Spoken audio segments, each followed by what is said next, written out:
नरेंद्र मोदी ने तो आज का बयान है कि उन्होंने कहा कि अगर आपको इतना मुस्लिम प्रेम है तब मुस्लिम को अध्यक्ष बना दीजिए। हाँ। बड़ा जहाज पर सवार होइए। कौन है बड़ा जहाज? मतलब आप जलाना चाह रहे हैं देश को? नमस्कार, स्वत्व के डिजिटल प्लेटफॉर्म पर आपका स्वागत है। मैं हूं प्रशांत। वक्फ संशोधन विधेयक संसद द्वारा पास करने के बाद कानून बन गया, राष्ट्रपति की मुहर लग गई। लेकिन कानून बनने के बाद देश भर में इसको लेकर अलग अलग संस्थाओं द्वारा, इस्लामिक संस्थाओं द्वारा विरोध शुरू हुआ। कांग्रेस पार्टी के जाहिर सी बात है जो वोट बैंक है उसका एक मौन समर्थन है। कहीं कहीं कांग्रेसी खुलकर इसका विरोध कर रहे हैं। लेकिन हम चर्चा करेंगे, देश भर में सबसे अधिक चर्चा हो रही है, उसमें जो चिंताजनक चर्चा है वो बंगाल में हो रही है। पश्चिम बंगाल में, विशेषकर मुर्शिदाबाद में जिस तरह की हिंसात्मक घटनाएं हुई, इसके पीछे क्या वजह हैं और क्या ये तस्वीर सामने आ रही है, राजनीतिक तस्वीर सामने आ रही है। आज की चर्चा में हमारे साथ हैं वरिष्ठ पत्रकार सत्यपाल श्रेष्ठ जी। सर, बहुत बहुत स्वागत है आपका। मुर्शिदाबाद जल रहा है कई दिनों से, लोग अपना घर बार छोड़ने को मजबूर हो रहे हैं, लेकिन ये कोई अचानक से कोई आपराधिक घटना और संयोगवश कोई हिंसा नहीं हो गई है। ये एक सुनियोजित तरीके से आगे बढ़ी बात लगती है। क्या कहना चाहेंगे इस पर? देखिए, सबसे बड़ी बात है कि जो संसद द्वारा पास कानून है उसको कोई राज्य सरकार अगर कहे कि हम नहीं मानेंगे तो ये कितना असंवैधानिक है जी। अगर मान लिया कोई राज्य सरकार कानून बनाए और जिलाधिकारी कहे हम नहीं मानेंगे, तो असंवैधानिक, तो कितना उनको अच्छा लगेगा कि बुरा लगेगा। तो ये समझना चाहिए ममता बनर्जी को कि आखिर जो संसद के दोनों सदनों से पास कानून है उसका आप विरोध कर रहे हैं। सरकार कोई एक आदमी की चीज नहीं ना है, बहुमत की सरकार है। बहुमत से वो सरकार कानून को पास, चुनी हुई सरकार है, चुनी हुई सरकार बहुमत से पास है, विधिवत। और सबसे इसमें मुख्य बात है कि इतनी लंबी चर्चा और जेपीसी में जांच में देने के बाद इतना लंबा समय इसमें मिला, इतने सारे इसमें सुधार और संशोधन किए गए, अब बावजूद कोई चोरी से तो लाया गया बिल था नहीं। तो जेपीसी में सारे लोग, इतनी लंबी बहस पार्लियामेंट के माने दोनों सदनों में, रात 2 बजे तक इतनी लंबी बहस, 14-15 घंटे की बहस आप याद कीजिए कि कभी हुई अंतिम बार कब हुई थी जी। तो ये समझना चाहिए कि इतने लोकतांत्रिक तरीके से पास किया गया कानून और उसको इस ढंग से खारिज किया जा रहा है, इसलिए कि हमको 26 में चुनाव है वहां। हाँ। और हमको कांग्रेस को बचने नहीं देना है और वाम को खत्म कर देना है। हाँ।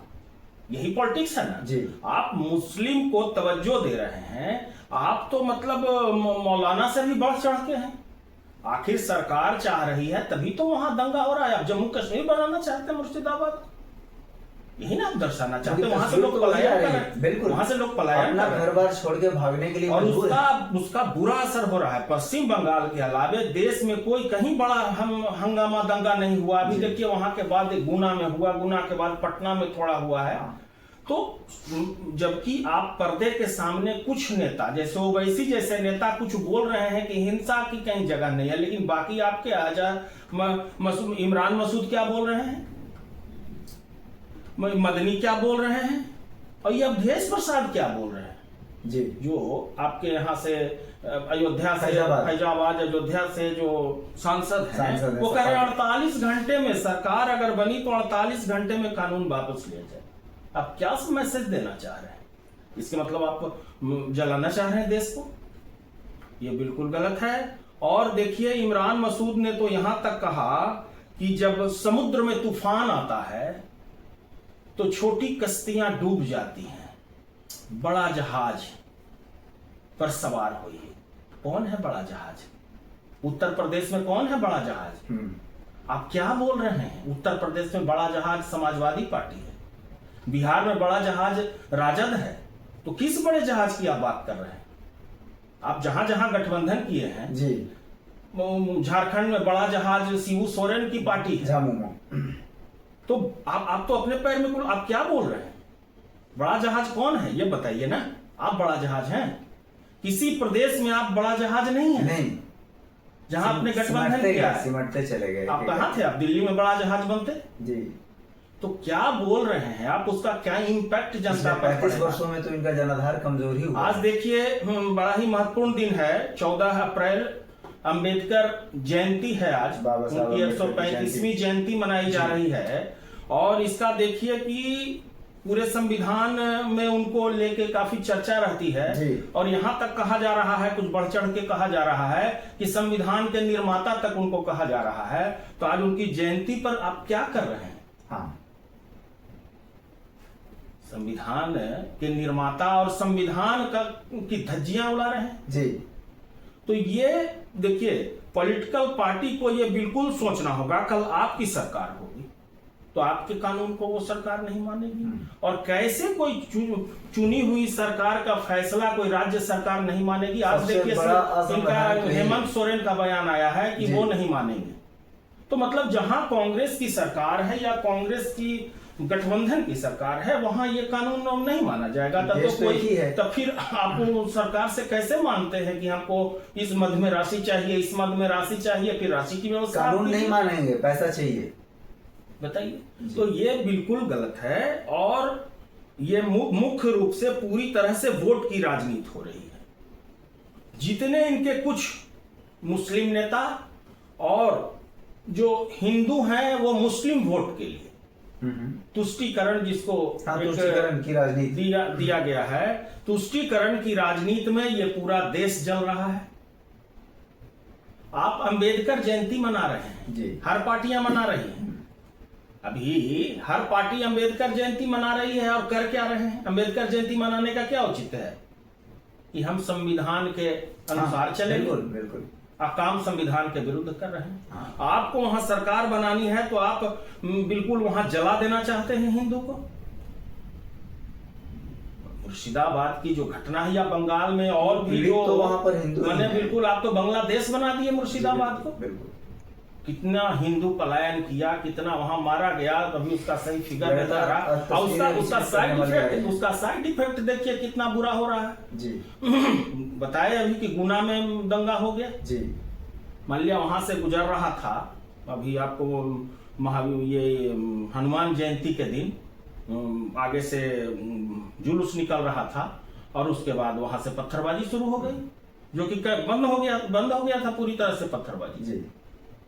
तो ये बिल्कुल गलत है और ये कांग्रेस को सोचना चाहिए और इनके जो नेता बयान दे रहे हैं इन लोग को तुरंत गिरफ्तार करना चाहिए। इमरान मसूद को, सहारनपुर के सांसद हैं, और अवधेश प्रसाद को जो कि कह रहे हैं कि 48 घंटे में, और महमूद मदनी जो इनके धार्मिक एक माने कहिए कि वक्ता हैं, इनके कहने का असर होता है इनके लोगों पर, संगठन पर, तो इन लोगों को तुरंत गिरफ्तार करना चाहिए। तो ये देखिए ओवर डेमोक्रेसी में चीजें बिगड़ रही हैं। अब तो ओवर डेमोक्रेसी की ओर भारत बढ़ रहा है। ओवर डेमोक्रेसी में चीजें बिगड़ रही हैं। अभिव्यक्ति की आजादी है तो कुछ अभिव्यक्ति की आजादी में कोई सीमा होनी चाहिए ना। आज अगर नरेंद्र मोदी ने तो आज का बयान है कि उन्होंने कहा कि अगर आपको इतना मुस्लिम प्रेम है तब मुस्लिम को अध्यक्ष बना दीजिए। क्यों नहीं बनाते? मुस्लिम को अध्यक्ष बना दीजिए, तो तब न देखेंगे कि आप क्या चाह रहे हैं। तो कहीं न कहीं पूरी तरह से बरगलाने की पूरी जो चल रही है स्थिति, उसी पर चीजें देखिए। अंबेडकर कहे थे प्रबुद्ध, समर्थ और शिक्षित भारत चाहिए जी। अंबेडकर का ही ना स्लोगन था।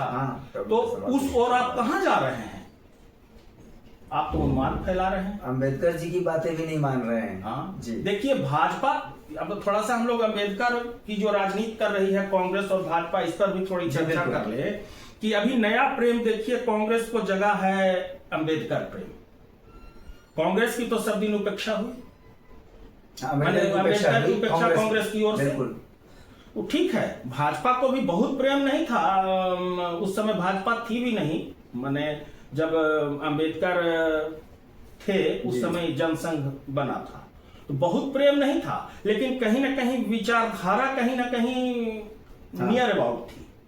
आपने वो चिट्ठी लिखने वाली बात, हाँ चिट्ठी लिखने वाली, जैसे कि देखिए अंबेडकर गए थे संघ की शाखा में, माने संघ की जो विचारधारा है कि हिंदू हित की बात करेंगे, तो हिंदू हित की बात करेंगे तो मुस्लिम के उन्माद, और मुस्लिम जब देश बंट गया तो अंबेडकर ने कहा कि भाई देश बंट गया तो आप वहां जाइए।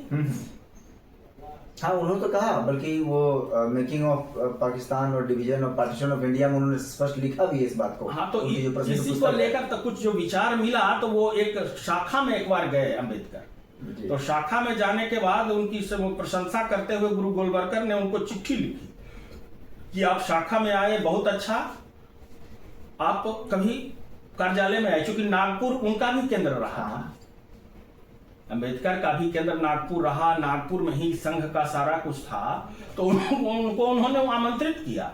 तो कहीं ना कहीं बहुत प्रेम नहीं था, लेकिन दोनों एक दूसरे के विरोधी कभी नहीं रहे, कांग्रेस और अम्बेडकर की तरह। कांग्रेस जिस ढंग से अम्बेडकर का विरोध करते रही शुरू से, नेहरू जी से कभी नहीं पटी, लेकिन संघ या जनसंघ और अम्बेडकर में इस ढंग का विरोध कभी नहीं रहा। तो इसलिए देखिए, भाजपा ने उनको इतना सम्मान दिया कि पंच तीर्थ उनके नाम पर बना। आप देखिए, उनकी जन्मभूमि महू में, जन्मभूमि, शिक्षा भूमि लंदन में, उसके बाद दीक्षा भूमि नागपुर में, उसके बाद महापरिनिर्वाण भूमि दिल्ली में और चैत्य भूमि मुंबई में। पंच तीर्थ भाजपा ने बनाया ना, ये तो अभी जो पार्लियामेंट में हंगामा हुआ उसके बाद नहीं बना जी, नहीं, ये तो पहले से बना। तो ये जो चीजें जो कर रही है कांग्रेस, कि एक तरफ दलित प्रेम जगा रही है, मुस्लिम प्रेम जगा रही है, और उसमें पूरा देश चल रहा है। अब देखिए, 17 तारीख को जो इंडी गठबंधन की यहाँ बैठक होने वाली है, उसके पहले गुपचुप बैठक तेजस्वी यादव और राहुल गांधी की दिल्ली में होगी 15 तारीख को। पहले ये हाँ, तो अपना कोई ब्लूप्रिंट नहीं है, वो मैच फिक्स कर लेंगे। भाजपा क्या वहां बैठ के करना चाह रहे हैं कि देश को आप जला रहे हैं? जब वक्त कानून पास हो गया तो आप अपने कार्यकर्ता, आप क्यों नहीं इसकी पार्टी से निकाल रहे हैं इमरान मसूद को, जो इस ढंग का बयान दे रहा है कि बड़े नाव पर सवार हो जाए, जो फेमस ही हुआ बोटी बोटी करके।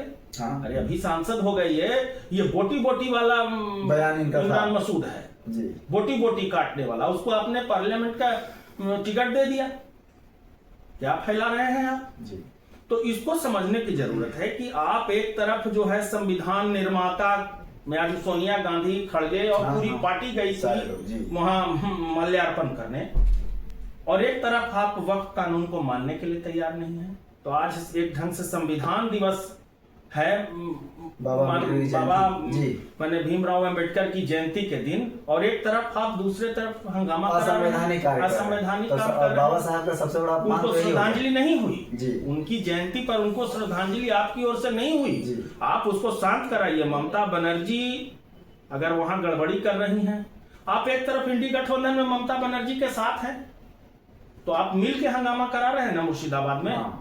वहां तो ममता लगाती नहीं है इनको बंगाल में, एक तरफ आप इंडी गठबंधन कर रहे हैं। हाँ। तो ये जो कंफ्यूजन है कहीं ना कहीं पूरी तरह से, कंफ्यूजन से तो ये पार्टी ग्रस्त है। इस पर हम लोगों ने पहले भी वीडियो बनाई था। बहरहाल बंगाल पर हम कंसंट्रेट करना चाहेंगे, और बंगाल में जो हिंसा हो रही है, मुझे लगता है राष्ट्रपति शासन लगना चाहिए। यही मैं पूछने वाला था आपसे। वहाँ अविलंब राष्ट्रपति शासन लगना चाहिए। जिस ढंग की स्थिति बंगाल में हो गई है कि पूरी सरकार चाह रही है कि दोबारा चुनाव जीतने के लिए हम हिंदुओं को यहाँ बर्बाद कर दें और मुस्लिमों को बसा के, मुस्लिमों को प्रोत्साहन देके हम दोबारा सरकार बनाएं।